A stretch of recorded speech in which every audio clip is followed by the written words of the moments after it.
RSP Thiruvananthapuram ജില്ലാ പഠന ക്യാമ്പിൽ UTUC അഖിലേന്ത്യാ പ്രസിഡന്റും RSP കാരണവരുമായ സഖാവ് AA അസീസ് ചന്ദനത്തോപ്പ് വെടിവയ്പ്പിനെക്കുറിച്ച്.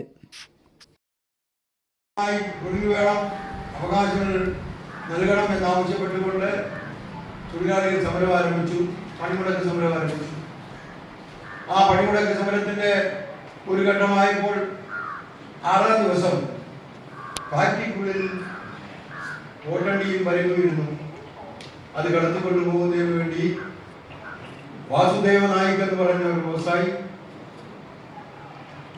കോടതിയിൽ നിന്ന് വിധിയുമായി വന്ന് പോലീസിന്റെ നിരവധി വാഹനങ്ങളുമായി ഫാക്ടറിക്കുള്ളിലേക്ക് പോയി. വനിതാ പോലീസ് ഇല്ല. അവർ വാഹനങ്ങളിൽ ഈ കോട്ടണ്ടിയും പരിപ്പും ഗുഡ്സെല്ലാം കയറ്റി പുറത്തേക്ക് കൊണ്ടുവരുന്ന സമയത്ത് ആ സമയമായപ്പോഴേക്കും ആ ഫാക്ടറിയിലെ മുഴുവൻ തൊഴിലാളികൾ ഫാക്ടറിക്ക് മുന്നിലേക്ക് എത്തി. ദാമോദരപിള്ള എന്ന് പറയുന്ന യൂണിയന്റെ സെക്രട്ടറി ഫാക്ടറി പഠിക്കാൻ നിരാഹാരം കിടക്കുകയാണ് 6-ാം ദിവസം. ഈ തൊഴിലാളി അവർ പിക്കറ്റ് ചെയ്തു. സ്ത്രീ തൊഴിലാളികൾ അവർ കൈകോർത്ത് പിടിച്ച് കമഴ്ന്നു കിടന്നു. അല്ലാതെയും അവര് പോലീസിന് ബലം പ്രയോഗിച്ച് അറസ്റ്റ് ചെയ്യേണ്ട ഒരു സ്ഥിതി വന്നു.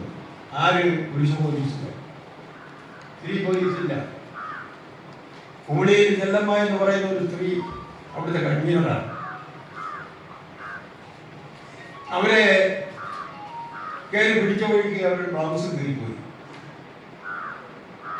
അടുത്ത് കണ്ടു നിന്ന ആ ഫാക്ടറിയിലെ കന്യൻ തൊഴിലാളി സുലൈമാൻ, പാകുമ്പാക്കാരനാണ്, കൊല്ലത്ത്.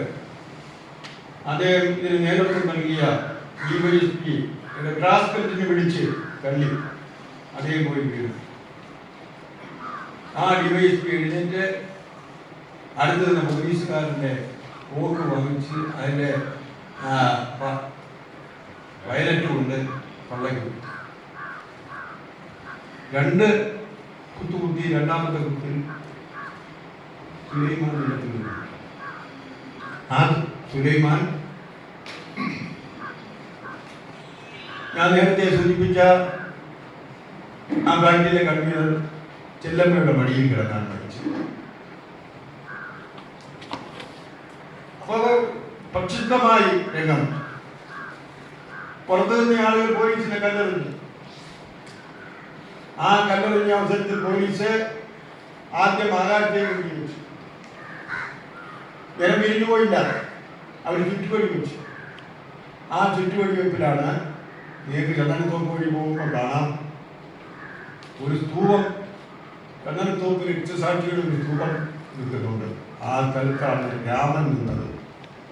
രാമൻ വെടിയേറ്റ് അവിടെ നിന്നു.